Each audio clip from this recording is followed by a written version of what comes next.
Welcome to Unlocking Your Truth, another podcast by Dr. Leslie Phillips.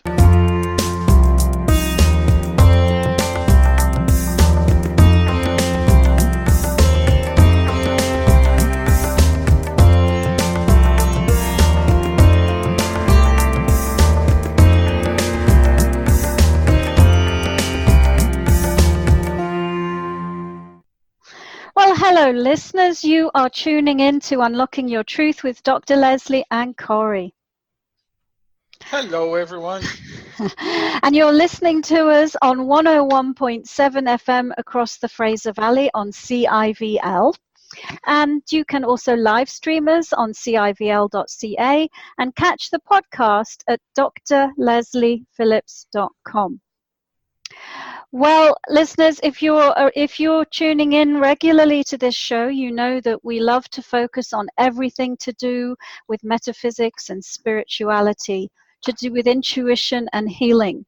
And today is no exception. We actually have a wonderful guest who we'll be interviewing on today's show. And he is going to inspire us.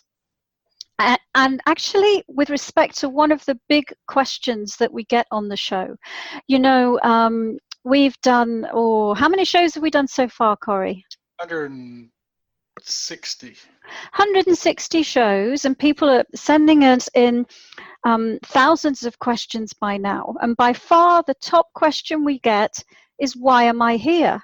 What's the purpose of my life?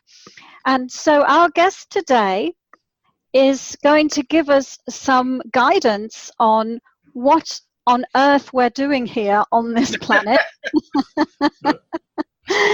So that by the end of the show, if you're tuning in, you should have some idea about why you're here, and also have some understanding about your true nature, the true nature of your consciousness as a divine being. So we're very excited to welcome our guest. His name is Daniel the Healer, and I'm going to read out his biography, and then we'll get chatting with Daniel. So he's an intuitive, holistic energy healer. He's also called a body whisperer, a psychic energy chiropractor, and a spiritual counselor. And besides having a whole wide range of different healing modalities, he's also developed his own healing modality. So we'll be interested to ask him about that. And he knows a lot about the energy field and offers you his amazing gift of healing with love. And he does long-distance healings. So it doesn't matter where you are in the world, you can connect with Daniel across Skype or video, and he is able to deliver healing energy to you wherever you are. And so he says he's able to heal with his gaze. And he can even transmit healing through a recorded video. So we're going to chat with Daniel about long distance healings as well. So welcome to the show, Daniel. Oh, well, thank you very much. I appreciate being here, and hello everybody out there, and hope we're going to have a great time together. Yes, we're so happy to have you. And the first thing I wanted to ask you was just a little bit about your background. It sounds like you've been doing this a fair amount of time. When did you first discover that you were a healer? Well, first I don't know if I knew that was my discovery. I was probably about 8 or 10 years old. But I really got into it. First of all, I've been doing this about 45 years. The first 35 more part-time because I had other things that I did on the side. But the last 10 years, it's a full-time occupation. I originally got into it. There were like 2 events that really precipitated this. The first one was that I was introduced to a Greek tea leaf reader. And basically, you drink a cup of tea, and and you turn it around, and they form patterns. And she read it, and she read all. She predicted 3 specific events that happened within 6 weeks, exactly the way she described it. And just that totally blew my bubble, because until then, I had absolutely no ideas about energy. All I was a very straightforward, unemotional, Swiss-raised boy that knew I had a body and that knew I had thoughts. That was it. But that opened up my world, and about 6 months later, when somebody else came along and introduced me to a channel, Jack Purcell, who channels Lazarus, I then went to Lazarus seminars, and I learned everything about the psyche and everything else. And additionally, during that time, I also took a hypnosis class, and as soon as I had taken the class, I put out my shingle and I started to do healing work. Wonderful. So you, and it sounds like through your life that you have practiced a wide range of different healing modalities and also developed your own. So maybe you can give us what your definition of what is healing, what is energy healing, and also tell us a little bit more about what it is that you do when you're giving a healing, and your own personal mode of healing that you've developed. All right. So first of all, healing is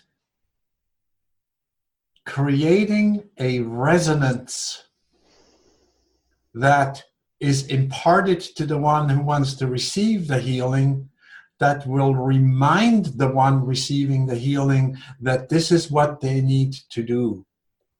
So they actually heal themselves. They have to have that opening, but I just am a facilitator, so to speak. So some of the modalities that I did is Marielle healing. That is not being taught anymore. Circles of life. I did access consciousness. I did Cam Ewan healing. I learned psychic surgery, which is part of what I developed myself, where I go into a person's psyche and actually rearrange things, remove blocks, make it flow again, balance chakras, make certain the aura boundaries are all set and in position, because if they're not in a good shape, then you're vulnerable to attacks. I remove attachments, I remove curses, I remove spells, I do all kinds of things in the aura. I do that with psychic surgery, and that's what I've developed myself. So, yeah, that's about it. That's wonderful. That's wonderful. And it's interesting to hear your definition of psychic surgery, because, of course, sometimes that term is used when people are, you know, when they're actually claiming that they're doing a kind of a physical surgery, whereas what you're actually doing is it sounds like more it's a form of energy work. Within the energy field and the energy system, and all the way down to the organ levels within the body, but you're not sort of pulling out making the patient bleed from their belly and those kinds of things that in the past that is mostly popular in the Philippines, and a lot of this is sleight of hands. Yes, I know. They have, you know, little pouches with blood, and then the blood flies around, and then these little things come out, which are generally chicken parts. Yeah. But what happens there specifically is that the people, they don't have the same view. And so they're all in a room, they're on this, the one is in the table and the others all watch, and it's kind of a placebo. It has the placebo effect, and it's because of all this show that they think then they receive the healing. And since placebo is actually what really does it, then they still get their healing. Yeah, absolutely. Yes, you have to. I mean, so long as you believe you're being healed, you're being healed. Looks like Corey wanted to interject there. Yeah, I do something very similar, and it's like a surgery, but I work a little bit more on the quantum physics level, believing that all realities are possible, only so many are probable, and then we hone down to one. But we live in all these other realities. There's a whole bunch of people walking around, a whole bunch of good parts that are us. And I can actually take, say, a knee or an elbow or whatever, remove it from the individual, send it to somebody else in a different reality, and bring their liver or knee or kidney back. And the beautiful thing about it is during the transfer, both of these parts are healed and then place it into the person. And I've had surgeries, other surgeries. I had one that reminds me of is there was a lady I knew, and she had real problems with her knees. And I looked at her knees, and her knees were on backwards. And so I turned them around for her, and she never had a problem with her knees again. And so it's very similar to what you do. And I think we even work from the same place. We work from the energy of love, because without the love, most of this isn't possible. Am I in the right ballpark? Or? Yes, you're totally in the right ballpark. And it's interesting that you say this. I don't specifically do this with body parts, but if somebody, and it happens on rare occasions, I see that somebody will actually have a broken chakra. And so I will connect with their higher selves, and I will have their higher self give me a replacement chakra, and then I will remove their broken chakra and I will put the replacement chakra in. And of course, that all happens in my imagination. Of course, yeah. Yeah, and the imagination is really the key, because imagination is fifth dimensional and is way more important than anything on 3D. Yeah, exactly. And we're all energy, right? All we are is energy. And so, I mean, if you look at common physics, you can add a frequency to another frequency, and the frequency changes. And so it's just a matter of learning how to like I use pebbles in a pond as an example. If you throw a pebble into the pond, it makes a ripple. If you throw a handful of pebbles in a pond, they all make ripples, but on the outside you have an interference pattern, which is one ripple. And then if you quickly throw another rock in there, it changes that ripple. So what I do is I do that with people. I take the energy and I put a different energy, add an energy into them, and that changes the energy around to what they're doing, or the negativity that they're experiencing. Yes, exactly. Totally on the same wavelength. Mm-hmm. Yeah, I was happy to hear. I was reading your bio, and I said, "Hey, this guy's just like me, or I'm just like him." And it's funny because I thought the same thing, because I call it different names than you, but it's the same thing. I do I call it more like clairvoyant healing, when I am looking at what's going on in somebody's energy field and using my intentions in my mind to manipulate and move the energy. But yes, fabulous.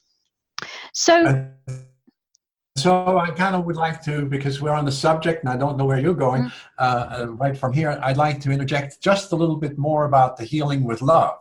Yes, that'd be lovely. And the thing that happens there is that I've learned how to open up my heart chakra, and I've learned how to focus a stream of love wherever I illuminate the target with my eyes. So if I look at one particular place on somebody else or their whole energy field, then my love that from my heart chakra then flows exactly where that's why I'm called a gazer, where I gaze. And then just like in FM radio, where there's a bass frequency and then there's the music that is modulated onto it, I basically send out this love energy, which is the basic frequency on which and then I modulate it with the desired outcome for the person.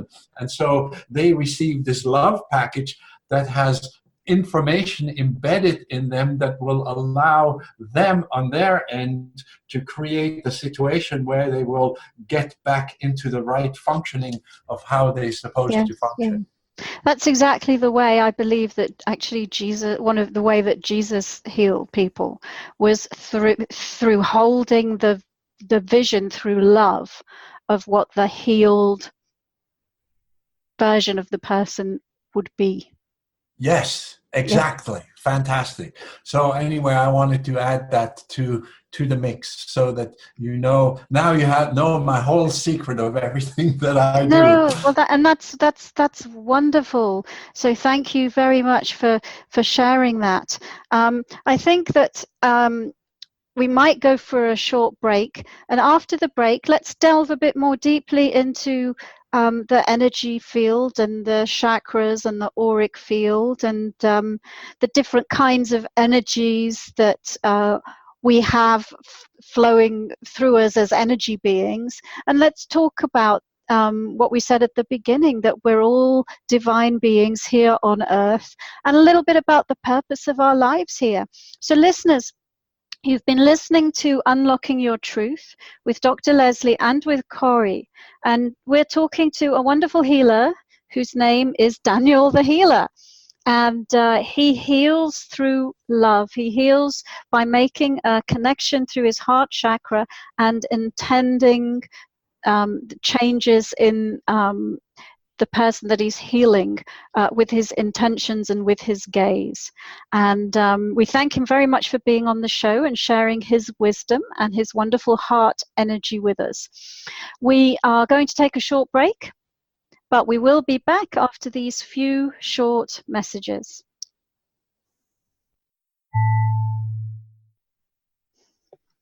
Well, welcome back, listeners, to Unlocking Your Truth with Dr. Leslie and Corey. Today's show is very much focused on healing because we have a wonderful guest whose name is Daniel the Healer.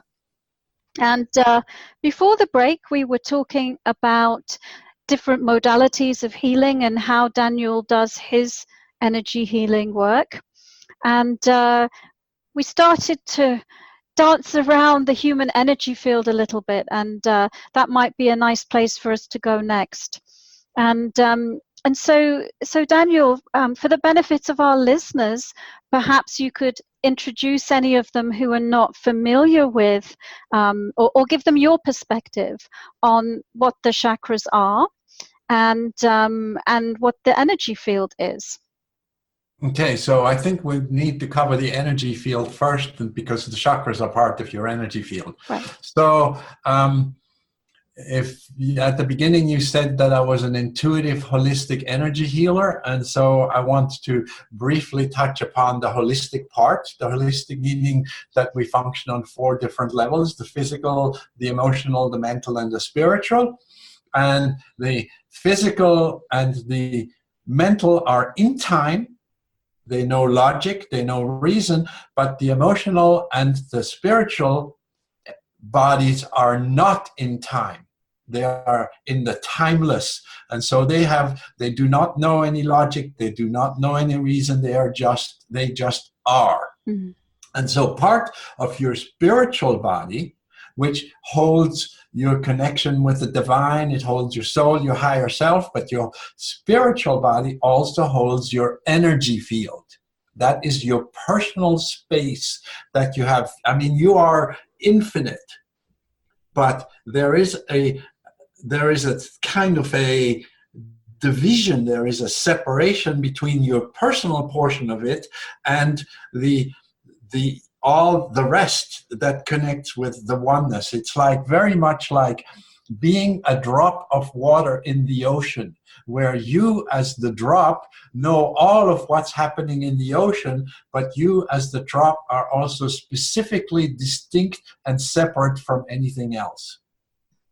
Mm-hmm. So that energy field holds your aura, it holds your sacred geometry, it holds your chakras, and it holds many other things, your intentions, it's too long a list to go into everything, but your aura, which is kind of this egg-shaped field that's about 2-3 feet above your head, 2-3 feet below your head, 2-3 feet aside on either side of you, kind of this egg shape, that is your personal energy field. And so to communicate with other people's energies, to communicate with the world, with the oneness, with the divine, with all the other energies that are available, we have these chakras. And chakras are basically vortices, like little tornadoes. And it's through your chakras that you communicate with your world. You can look at your chakras as kind of the microphones and the loudspeakers.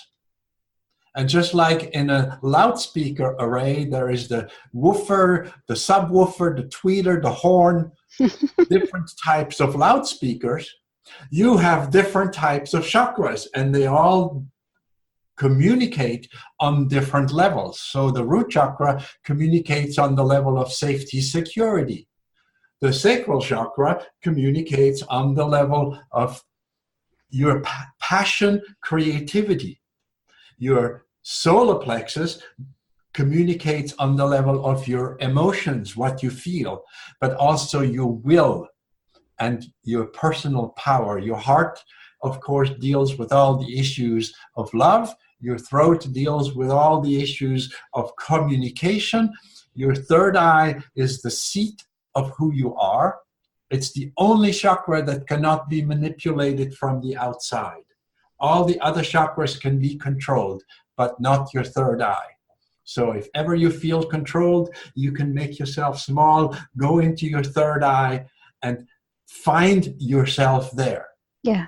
And so it also, your third eye deals with you knowing yourself as a divine being and all of your psychic perceptions, your clairvoyance, your clairaudience, your clairsentience, your all that goes, your quote unquote, what they call the sixth sense, all of that is in your third eye. And finally, your crown deals with the issues of communicating with the divine. Mm.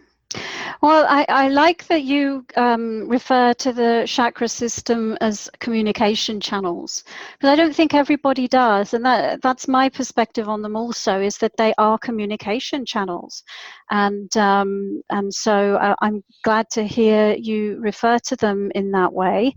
And so what happens to us when our chakras are not functioning as they should, the energy flowing through them? Well, when the chakras don't function as they should, then what you're sending out and what you are receiving, because you can imagine the chakras have these little horns. And the one on the crown chakra points upwards and the one on the root chakra points downwards, where you receive your life energy from the life force and from the earth. But the other 5 chakras have a little horn moving, pointing forward. That's how you send, and little horns in the back, little funnels, where you receive the energy. So you receive from the back and you send into the front. But let's say that a chakra is not working well. And so here you're sending out a message, and you may want to say, dear Lord, I would like to be really healthy and I like to figure this out and be well, but something in the chakra is messed up, and it's like in a computer that has a central processing unit. If one of the gates is stuck, then the signal and everything that follows goes down the wrong path. And so you may be sending out, dear God, I want to be so ill, I want to be so ill.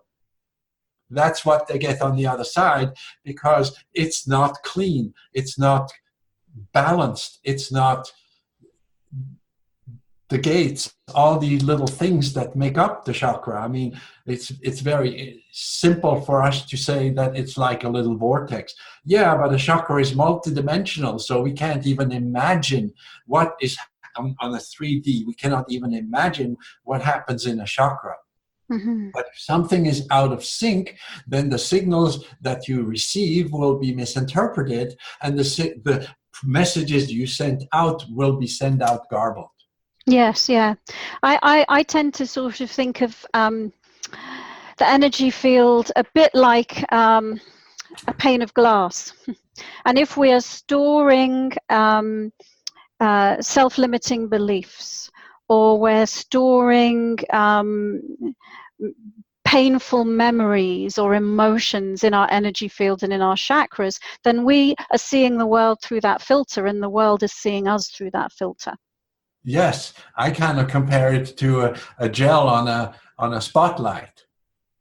You're sending out the light, and then there's this, Right. And then there's the gel in front, and then they see the Distorted version of you. Yeah.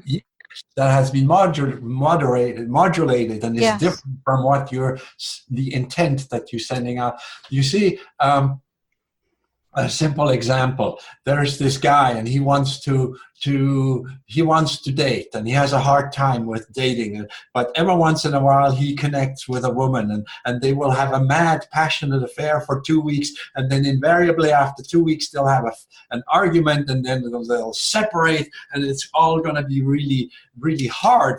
And then he recuperates from that, and sure enough, 3 months later, he goes through this cycle over and over and over again. So what does he do to attract women that are exactly the same time and time and time and time?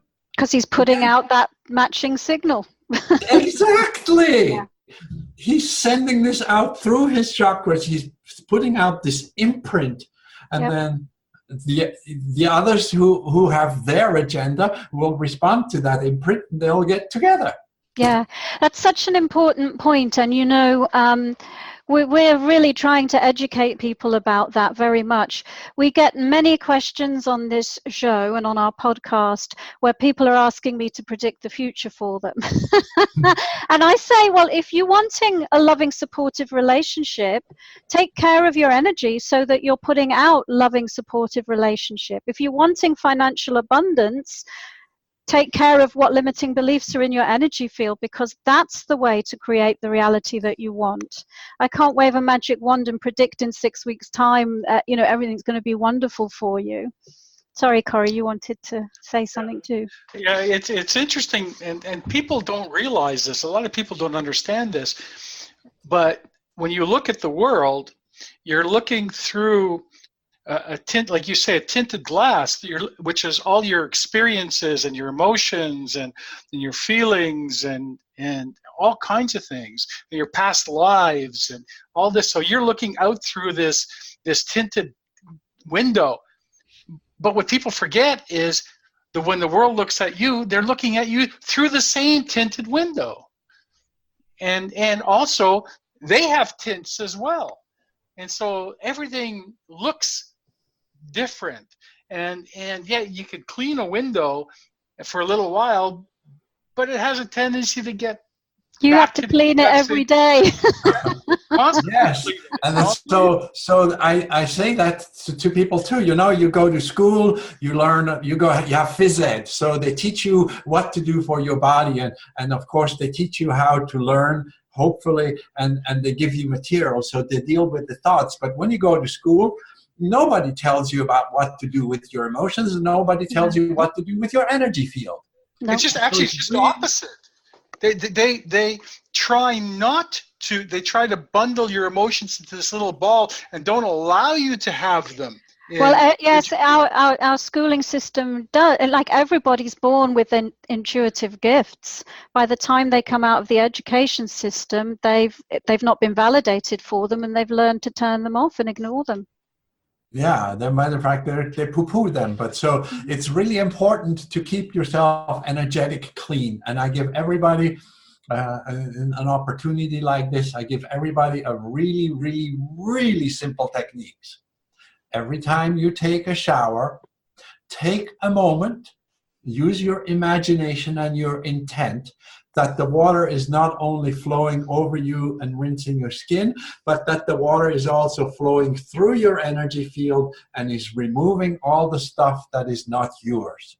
Yeah, that's a really good tip that fits in with today's busy world, because most people say, well, I'm too busy to meditate. I'm too busy to do this stuff. Where am I going to find the time? But everyone takes a shower, hopefully. Yes. And so in 10, 15 seconds, you can be at least all the burdens that you carry and all the crap that you pick up from other people can be washed away, and you can be back to who you are underneath it. Yeah, and there's one more step to that, I find, and it's great to do that, but you also have to be present. A lot of people, whenever they do anything, they're already thinking about the next thing they want to do. For instance, when they're doing the dishes, they're thinking about how fast can I get through these dishes so I can watch TV? Or when they're eating, how fast can I get through eating so I can go back out and do the garden?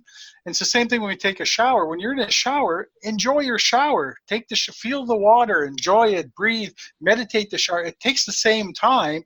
And then when you do that, you're present, so it will really penetrate. Yes. Be here now. Yeah. Wonderful. Definitely. So now let's start talking about this world that we live in. And after the break, I think we'll go into life purpose. But one of the things about this planet is it is a planet of opposites. It's a planet of duality. Right? Everything has an opposite. And that's part of the game here, is that, we're going out of balance and then we're rebalancing ourselves, and then we're going out of balance and we're rebalancing ourselves. So there's the yin and yang of everything, and there's the yin and yang, or the masculine and feminine, within each of us. Can you comment upon the balancing of those opposites within us? All right. So when we're not here, when we're not in this physical reality, we live as an energy. We exist. We don't even live. We exist as an energy form, maybe a cube or a dodecahedron or God knows what. And we live in the eternal now. We don't have any motivation, because, I want to deal with this anger issue. I need to learn about anger. I need to understand anger. But, it is so ideally beautiful and so sweet. And, I have like another 1,000 years before I need to get to it. And so anyway, we're not motivated in that same sense. And so and I can't say from time to time, but from here, that's what it looks like. We decide that we want to become physical, because in the physical, there is time. And so all of a sudden, we have all these deadlines, and we can actually accomplish a lot. And then when we're done, go back to where we came from. And so we come into time-space, through the veil of time-space. We're attached to this little body that's been prepared by our parents as an energy form. And to function, because we're not in the oneness anymore, we need duality, we need reflection. And so besides the self-I, we also have an ego-I. And it is the difference between the self-I and the ego-I that really defines who we are. And so that's where this whole duality comes in, is because we need reflection in the physical, we need to create duality. And so there's good and bad, there's hot and cold, there's all these other circumstances, but it all starts with us having a self, being the me who I am, the self, and then creating an ego-I that allows me to function as the self. And what about the balance of the yin and yang, the male and female energies within the self? Well, that's kind of a whole different subject, in the sense that there is masculine and feminine energies. Now, like I mentioned earlier, that the physical and the mental body were in time and they have logic, they are actually in dynamic and they are actually masculine. And whereas the spiritual and the emotional body, they are feminine in nature. And of course, we are in a very macho, distorted patriarchy type where the masculine energy of logic and reason and intellect has been is much more important and is more revered. And so that feminine aspect of ourselves, the emotions and our spiritual self, has been poo-pooed in our society and is not really seen as very important. And so you can compare this to a 4-cylinder engine where each cylinder is one of your 4 bodies. And if you don't understand about your emotions and about your spiritual energetic self, then you're actually an engine only running on 2 cylinders. And how poorly does an engine run that only fires on 2 cylinders? Very poorly. Yeah. So it's important to understand the difference between the energy, and everything has a masculine and a feminine dynamic. And basically you need to understand that masculine is dynamic, is doing. Feminine is passive, is being. Mm-hmm. So someone once explained to me masculine and feminine within the human body is like an onion. You peel off a couple of layers, it's feminine layers. Peel off another 2, 3, 4 layers. Oh, those are masculine layers. Peel off some more layers. Oh, that's another masculine. We all have these different layers within us. Yes, but they're more evenly distributed than what you just said. It's really one layer, one layer, one layer, one layer. Masculine, feminine, masculine, feminine, masculine, feminine. And so, Leslie, you talked earlier about how what we think and how we feel creates our reality. Yes, there's thought masculine, feeling feminine, belief attitude, belief masculine, attitude feminine. There's all these dualities between masculine and feminine that creates everything. And everything has a masculine and a feminine side to it. Mm-hmm. Well, thank you. And that's wonderful. It's time for another break. But when we get back from the break, let's talk a little bit more about life on this planet and see how we can help our listeners with a burning question that pretty much every human being has, which is, what's the purpose of my life? So listeners, you've been listening to Dr. Leslie on Unlocking Your Truth. And Corey and I have been interviewing and having a wonderful conversation with Daniel the Healer. We will be back after these few short messages. And of course, you are listening to CIVL on 101.7 FM across the Fraser Valley. And you can live stream on civl.ca and catch the podcast at drlesliephillips.com. So that's 38 minutes. Yeah.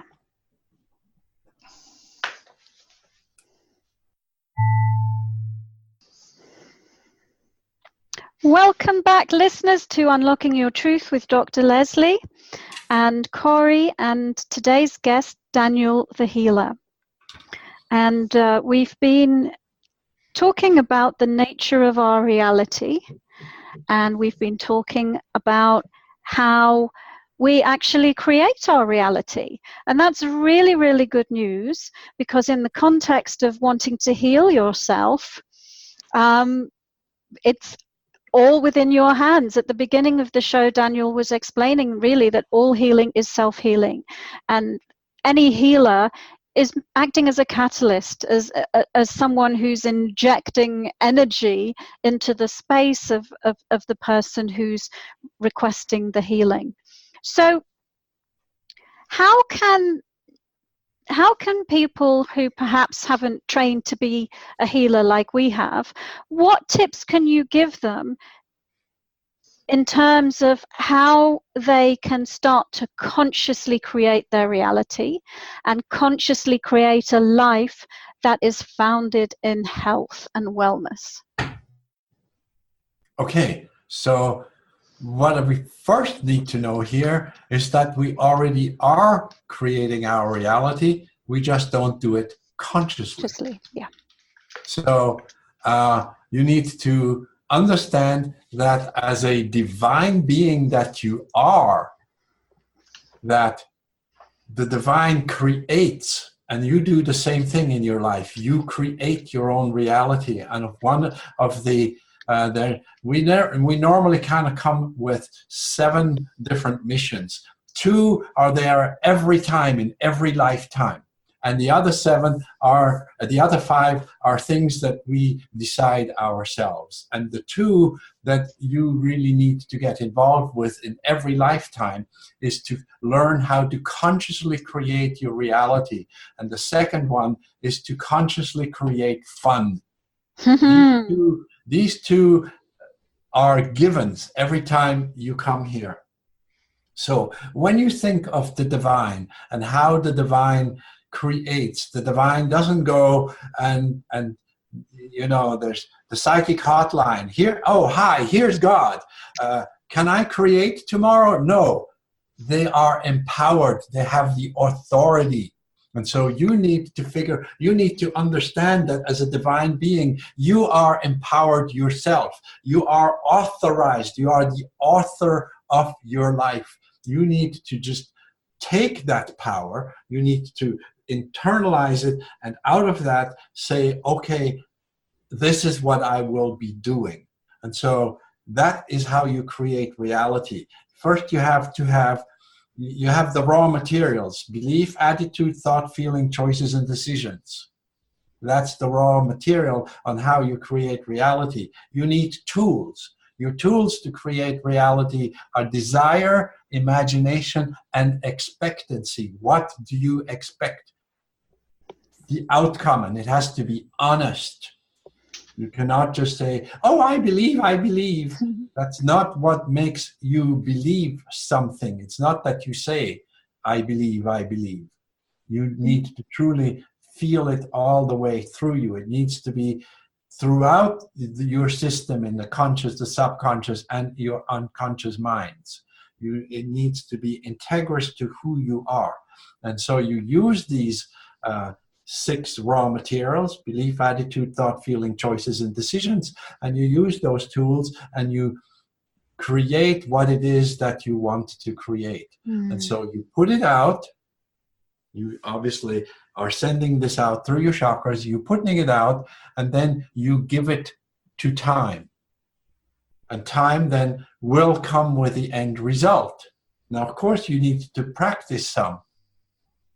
But if you are in a situation where you're continuously having the same kind of bad luck, that's something you create. So what is it in you that creates that? What now, for many of us, what is in us is that we were raised in shame. Mm-hmm. We were raised to feel inadequate. Mm-hmm.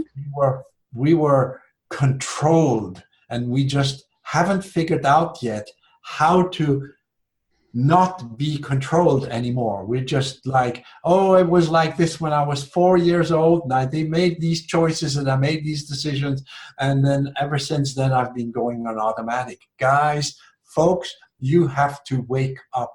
You have to be present. You have to analyze what happens to you. Reality is an extremely kind and supportive environment. Reality will serve you what you need to get served at the right time, the right circumstances. Your reality is your friend. And so when you look at it from that point of view, then, well, why is reality then continuously putting up this silver platter with all this hardship on it? Well, because inside of you, there is a circumstance that attracts that to yourself. Mm-hmm. And so what is it? Well, okay, I was humiliated when I was 4 years old, and I'm afraid to talk to people because, oh my God, I could get humiliated. Now, you need to figure this out. You need to come to the bottom of what it is. that is creating that, and then undo this. And then your reality will be different. I think one of the major aspects in our society that really messes us up is that we're not allowed to express our anger. And so we stuff it, we keep it in, and then that anger will attract to us more situations that will create more frustration and more anger for us. So we need to learn how to deal with our emotions. We need to be clear emotionally of all the hardship in the past. And then things will function very, very well, because then you can be in the now. It's really interesting what you say there. It's so true. You know, it's so true. First of all, you gave me. I love what you said about being the author of our existence. And when you think about it, the word authorized. You're authorized. You are the authorized existence. You're like it's really interesting breaking words like disease, dis-ease. But one of the things that I find incredible about people is when you start talking about manifestation and, you know, setting an intention and manifesting it, how their beliefs, I guess, stop them from accepting it, or when it comes their way and they don't notice it because they haven't been specific enough in their intention setting. However, there's so many people that will sit there and goes, oh, gee, I feel a headache coming on. And the next thing you know, they got a massive headache, and they don't realize they've created it. They've made themselves ill. I remember I used to work at a place, and I hated going to work in the morning. Oh, I hated it with a passion. And I used to wake up, and every once in a while I'd say, you know, if I had the flu or something, I wouldn't have to go to work today. Within 5 minutes, I was exhibiting flu symptoms, flu-like symptoms. It was amazing how quickly it can happen for you. And anything can happen for you. This is the most incredible thing. It's not always necessarily good. Sometimes it can be on a negative side as well. It can cause you pain. But yes, we are the authors of our reality. Indeed. Yeah. Yes, and question there. I just said it right. So I, you know, thank you for that teaching and information on manifestation. And of course, the other part of it is allowing yourself to receive and allowing yourself to have. Because as Corey said, some people are fantastic manifestors, but then they don't allow them, you know, time and space happens and they don't allow themselves to, they don't welcome it in, they don't allow themselves to receive it, they don't allow themselves to hold on to it when it does arrive. And yes, of course. And you know, our reality, who we are is so complex, it's really hard to condense this all into an hour. But many times we received conditional love. Yes. And so there were conditions attached to it. Oh, you did this so well. Oh, you have an A on your report card. What a good boy, what a good boy. Or no, you have a C minus, and that's not bad boy, unacceptable. And so you understand if you behave well, you receive love, and if you don't behave well, you either get ignored or you get outright ostracized. Yeah. And so we've learned, some of us then decided, well, it's easier not to receive anything than to receive conditional love. And so we put up these barriers and we shut it down. Or our first puppy love went sour and we got hurt. And, oh, I cannot be hurt anymore. So I'm going to enclose myself. I'm going to armor myself. I'm going to put distance between me and my reality. And so, of course, these people are not in the now. They're not present. They're not available. But we also need to understand that over 95% of the population are here just to learn to survive.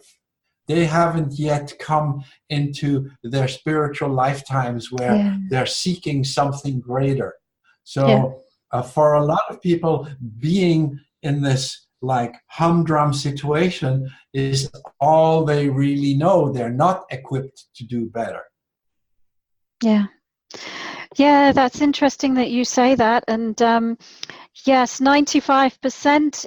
It's interesting because I think not so long ago it was even less than 95%. So the acceleration on our planet is opening it up a little bit. But yeah, it's true. I agree with you. Yeah. So I didn't want to address that which we said we would say earlier, and that is, what are we doing here on this planet? That would be the next question. Yes. Yes, because I see that, time is passing. So, and the thing is that if you look at it from that point of view, then you are empowered. Right now, if you're the victim of your life, you are not empowered. But when you can own and you can decide, and even though you may not know consciously how you did that you came here, that it was your choice to come here, that it was your choice who your parents were going to be, that it was your choice when and where you were born, that it was your choice in what kind of a milieu, social and economic, racial, what country, all these things were your choice that you made before you came here. If you can look at it that way, you can say, oh, wow, I created this. Wow, far out, fantastic me. I don't know how I did it, but I created it.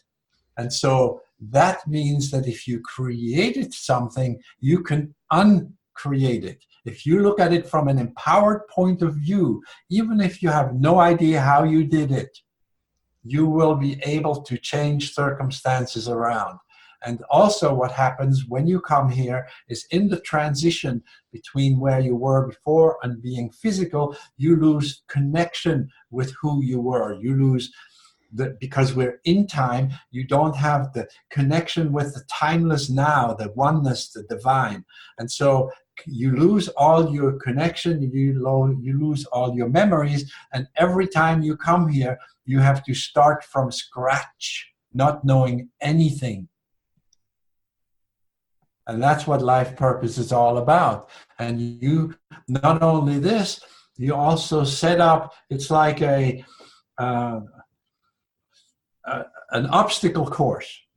Here you go, you're still on the other side, you set up all the obstacles, and then you come here, it's like putting on blinders and you start to run. And all of a sudden, boom, you run into the first obstacle. You fall flat on the ground. Oh, what's happening here? You can't bring yourself up again. You continue to run. You run into another obstacle.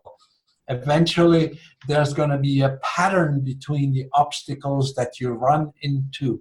That's the things that you need to be concerned with. It's the pattern. And so, well, what is the pattern? Why do I always fall down when it comes time to, I don't know, accept congratulations? Oh, no, it was nothing. It was easy.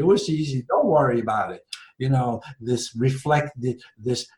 Keep it at bay, not owning it, or something like that. I'm just making this up. Mm-hmm. What is the pattern there and why? And then that is what you need to deal with and change on an emotional level and make peace with it and be able to then grow and learn and become more.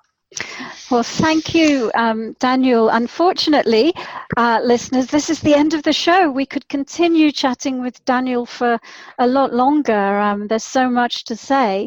But really all that remains to be said is to say thank you. And if our listeners would like to get a hold of you, how do they do that? DanielTheHealer.com. DanielTheHealer.com. Wonderful. Or if they want to email me, Daniel@DanielTheHealer.com. That's easy to remember, listeners. So DanielTheHealer.com has been, Daniel the Healer has been our guest today on Unlocking Your Truth. We've had a wonderful conversation about healing and the purpose of life, and we do hope you enjoyed listening. We will be back next Tuesday from 7 to 8 Pacific time. on 101.7 FM on CIVL. And you can also catch all the podcasts at drlesliephillips.com. Thank you for joining us. You've been listening to another Unlocking Your Truth podcast by Dr. Leslie Phillips. For more information, go to our website at drlesliephillips.com. That's drlesliephillips.com, where you can ask questions or send her an email, and there's many free gifts on there for you as well. You can also find the questions that were asked during this show at the website on our free card reading podcast page, where you'll find a full list of them. Come back again.